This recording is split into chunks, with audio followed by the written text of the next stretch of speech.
Hello, everyone, and welcome to another episode of the Marine Conservation Happy Hour podcast. I'm joined today, of course, by Dr. Smash. How are you doing there, Smash? I guess it's much warmer there in Florida than it is here in Washington, D.C. It is, but not in the studio. As you see, I'm wearing like a hoodie and everything because we have so many computers here and big electronics and stuff like that.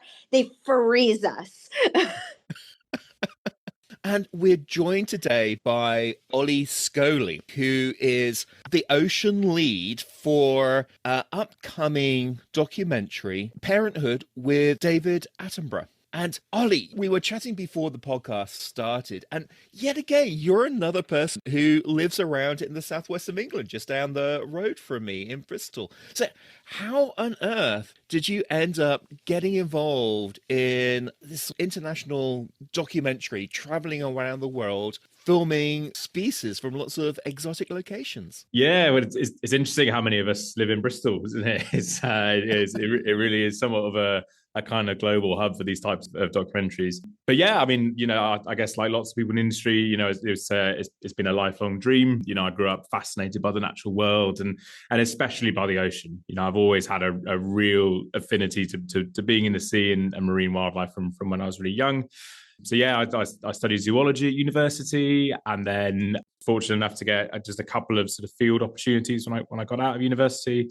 I worked as a camera assistant on a Disney Nature feature film about grizzly bears. I had amazing opportunities to work with some of the very best wildlife cinematographers in the industry as an assistant. And then from that, I've just sort of gone from job to job, up to the point of producing this episode of Parenthood. So have you always lived in England, or did you live all around the world? I've always lived in England. I've always lived in Bristol, but yeah, I've been hugely fortunate to travel for work. Yeah, I mean, especially early in my career, I mean, I was doing up to sort of 210 days per year away on various sort of wildlife shoots. Wow. So yeah, and a little bit less now, which is nice. There's a bit more sort of balance. And what was your favorite place? Oh, that is a difficult question. Yeah, I mean, I guess it's always hard because the experience is always so different. I think you get such different sort of fulfillment from all of. Okay, give your top 5. Top 5. I got to work in the Antarctic. It's pretty cool. Which is very cool, and South Georgia as well, which is just extraordinary, like just a scale of wildlife like you can't even imagine. So yeah, just extraordinary. And then on the Parenthood show, we went to some amazing places. Like we did this Cape Gannet story. We filmed in South Africa around this colony called Malhas Island. Just seeing 40,000 gannets in one place was just something you never sort of expect you'd ever see. And then one place in particular, actually, on Parenthood, where we filmed is a site in the Red Sea, just off the coast of Agada, where there's the amazing population of very habituated dolphins. And I've been fortunate to spend a lot of time there. And it's just an extraordinary place. We've had a couple of people on the podcast who actually work on that dolphin population. They're trying to work out a way to make the tourism in the area more sustainable, to make sure the animals aren't getting impacted. Those are the ones that use coral as a medicine. Mm-hmm. Yeah, that's right. Yeah. Which is incredible. Yeah. So we work with Dr. Angela Ziltner. Yeah, Angela was on the podcast. She's fabulous. Oh, there you go. Yeah. So we work with Angela, and working with Angela is not only has she got this incredible amount of knowledge about the animals, but the dolphins know her. So when you go diving with Angela, isn't that so neat? It's incredible. So you go diving and you're swimming along, and all of a sudden, all the dolphins come up. They completely ignore you, and they all go and greet Angela, and then they swim off. And in this episode of Parenthood, we actually it was one of the main aims of what we wanted to tell was about the self-medicating behavior that the dolphins do, because that's not something that those animals are born with. They don't instinctively know to do that. That's knowledge that's passed through the culture of those dolphins and from parent to offspring. So, amazing story, but really rare. And Angela really voiced her concerns about, how are you going to capture this? Like, you've got to be so lucky to see that moment where, you have a mother with a calf, and the calf's going to be old enough that the mother's trying to show it these sort of things. And yeah, we had 20 minutes in the water. We just got super lucky with this mum called Ferdinand, and she just showed her calf exactly how to do it right in front of us. And yeah, it was just fabulous. Oh my gosh! You're so lucky. So, in terms of the worst, the worst trip you've done. So we'll come back and talk about Parenthood in a second. But people think, oh, this is a really, really glamorous life, blah blah blah. But a lot of filming. You don't mean worse. What about challenging? It's a better word for say challenging. Like where it's like you have to adapt to the conditions, maybe the weather conditions. Yeah, the weather's horrible. You have to sit for hours and hours. You can't find the species. Yeah. Okay. The worst, the most challenging, not worst shoot. Okay. Exactly. I think without a doubt, it was trying to film flying fish off the coast of Tobago, which is really, really challenging.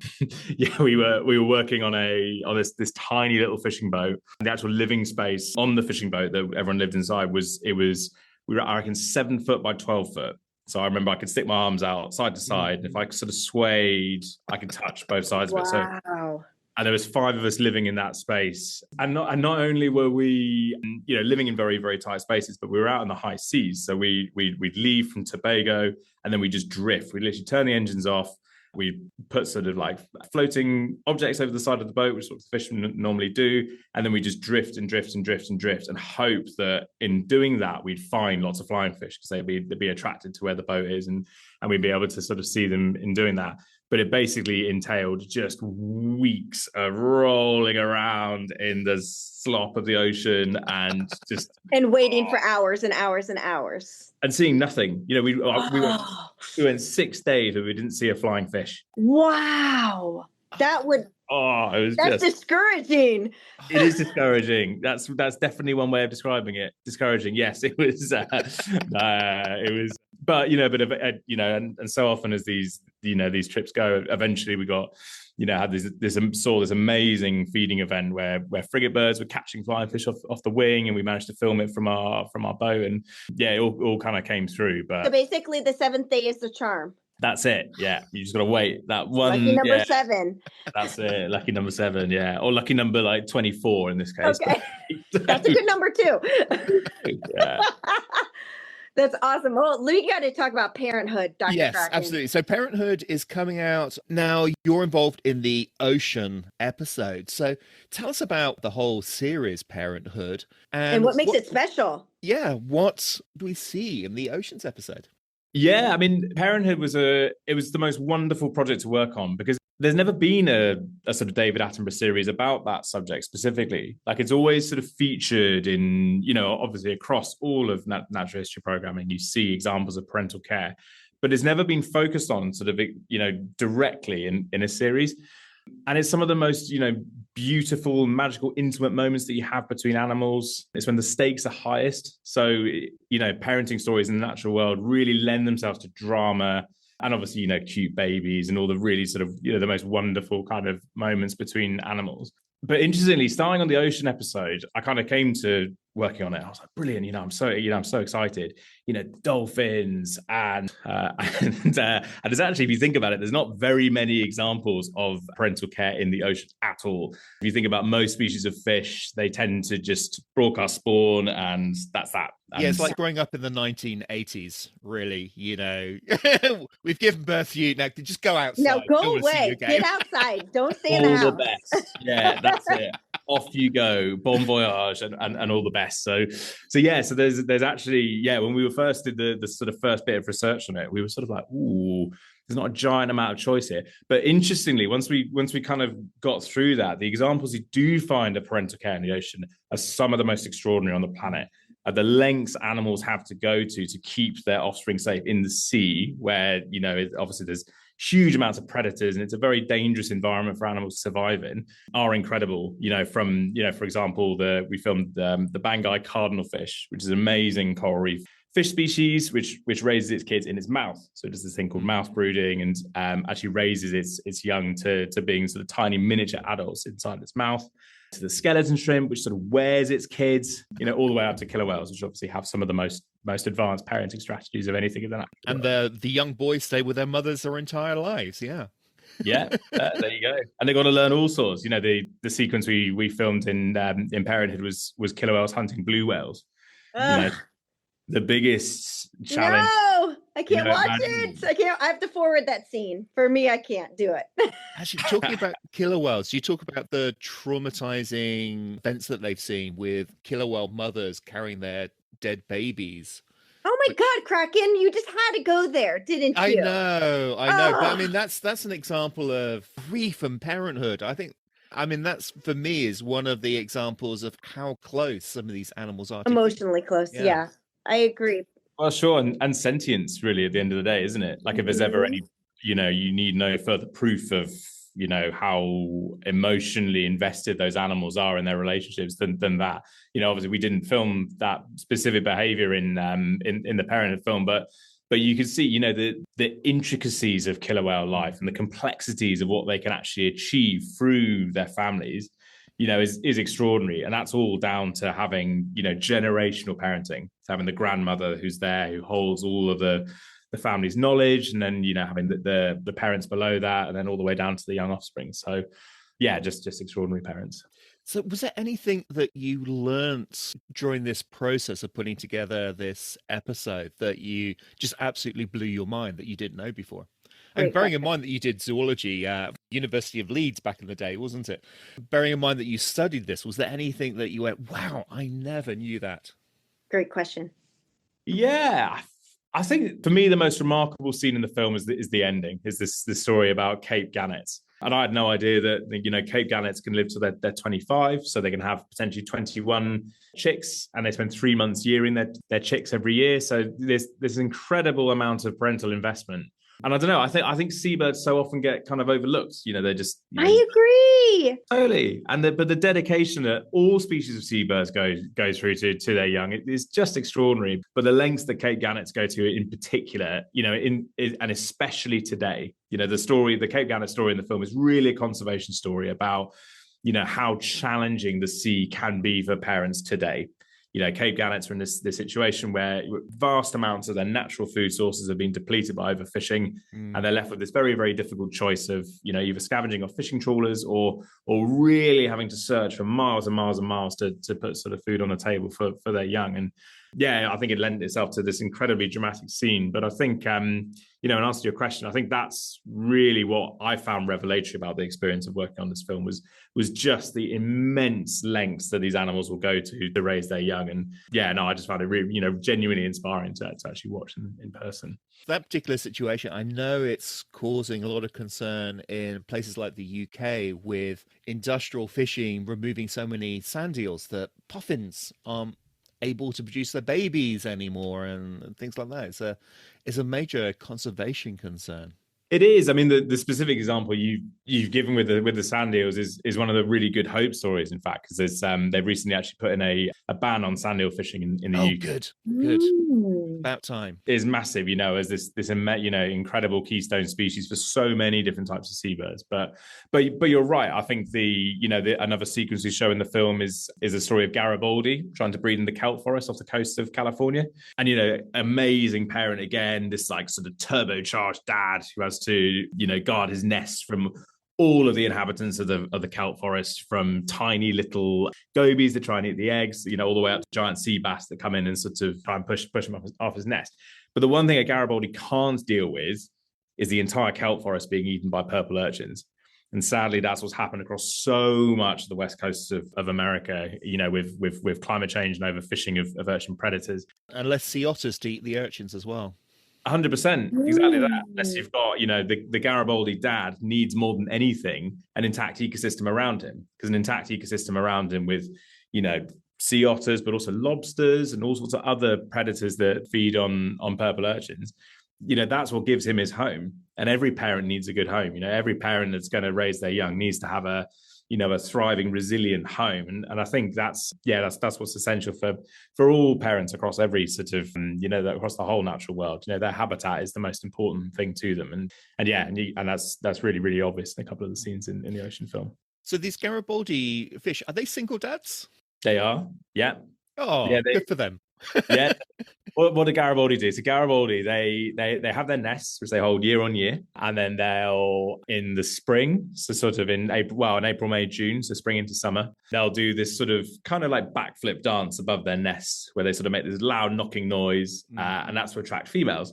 And they'll basically try and entice females to lay as many eggs as they possibly can in their nest. And they'll end up with a brood of, I think it's up to 80,000 eggs, which is obviously this like big plate of caviar for anything in the Kale Forest that might want to come in and eat it. And they've got to spend all their time defending those eggs from kind of everything. Very cool. Very, very cool. Now, this is an ocean episode within the larger documentary about parenthood. So what other biomes or areas are going to be covered in the documentary? Oh, Kraken, we got to talk about elephants. I'm serious right now. I mean, come on, it's like it's a mammal and they're related. And I love elephants. And if I wasn't studying marine mammals, then I would be studying elephants. So can we just touch a little bit on that? I like to think of elephants as land manatees, really. There you go. Exactly. Yeah. Exactly. Let's talk about the land manatees. Land whales, maybe? Yeah. No, land whales. So you'll be pleased to hear, Smash, they feature in the freshwater episode of the series. Yeah, with this wonderful story about how elephants have to guide their young across rivers. And again, it's a really strong environmental story. Elephants are obviously super dependent on reliable rainfall in order to survive, and rainfall is getting less and less reliable every year. So that inherited knowledge of the matriarch within an elephant family is essential to the survival of them. So elephants feature, but the episode structure, there's an intro episode, the oceans episode, and then there's grasslands, there's freshwater, and there's jungles. So and they sort of encompass the whole planet. Well, Dr. Kraken, I feel like we need to have Olly back on again once we actually watch all of the segments. And I think we should discuss all the other questions that we have. It'll definitely be a spoiler episode because we'll have watched it and we're going to discuss more details. But I think that would be such a grand idea. What do you think? That'd be great. Yes, absolutely. Watch the show, and then we pick Olly's brains about all the sort of behind the scenes stuff that. How on earth did you get that video footage? Absolutely, absolutely. So, Parenthood starts off on Wednesday, February the 4th, and the first episode is on today. Yeah. The first episode is on grasslands. Freshwater. Olly's episode is on February the 18th about oceans. We have an episode on jungles, and then to finish off, The Great Adventure. And you can find Parenthood on PBS. And if you're in the US, please do support PBS because they are having a bad time at the moment, and they're one of my favoritist channels in the US. So and you support can stream your PBS it. Station. You can stream this. You can stream this. And of course, Sir David Attenborough is narrating that wonderful, wonderful person. Voice. You'll hear his dulcet tones narrating this show. So again, that kicks off on Wednesday, the 4th of February in the US. So on PBS, 8 o'clock. So if you're listening to this now, set your recorder for 8 o'clock tonight. And support PBS. So thank you very much for joining us, Olly. That was absolutely fabulous, and hopefully we'll be able to meet for a pint or two in a pub in Bristol sometime. There you go. Looking forward to it. No, thank you so much for having me. It's a wonderful podcast, and great to chat about parenthood. And thank you very much, Marine Conservation Happy Hour crew, for tuning in. Hey, Marine Conservation Happy Hour crew. Don't forget to hit subscribe and follow us for future episodes. And also, refer us. We'd love it. We would also like to hear from you, so please contact us on social media, or you can email us about a topic that you're interested in hearing about. If you're interested in sponsoring this podcast, or you would like us to come visit your science facility and do a live episode, email us at info@absolutelysmashingllc.com. This podcast was edited and produced by Absolutely Smashing. The music is produced by Jolly Shore Leave. Thank you again for listening, and we couldn't do this without you. Thank you so much for being part of the Marine Conservation Happy Hour crew.